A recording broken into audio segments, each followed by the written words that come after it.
ជំរាបសួរលោកគ្រូអ្នកគ្រូថ្ងៃនេះខ្ញុំមកបង្ហាញពីរបៀបទាញយក QR code សិស្សជារូបភាពនិងជា PDF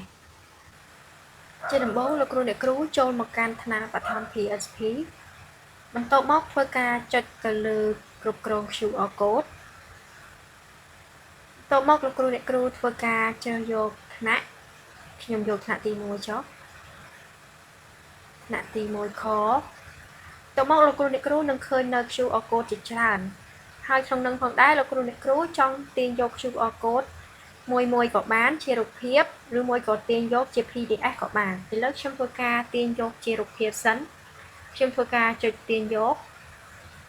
បន្ទាប់មកនឹងលោតមកលើនេះជារូបភាពឲ្យលោកគ្រូអ្នកគ្រូបានឃើញផងដែរនេះជារូបភាព QR code ដែលទាញយកហើយវាលោតទៅក្នុង file របស់លោកគ្រូអ្នកគ្រូ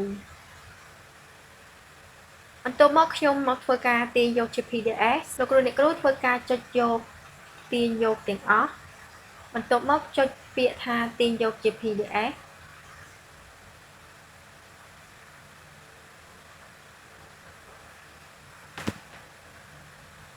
បន្ទាប់មកខាងលើនេះគឺជា QR ដែលបានទាញយកជា PDF លោកគ្រូអ្នកគ្រូអាចយកទៅ print ចេញជាក្រដាសសម្រាប់ប្រើប្រាស់ប្រចាំថ្ងៃក៏បានវីដេអូរបស់ខ្ញុំបានមកដល់ទីបញ្ចប់សូមអរគុណនិងជម្រាបលា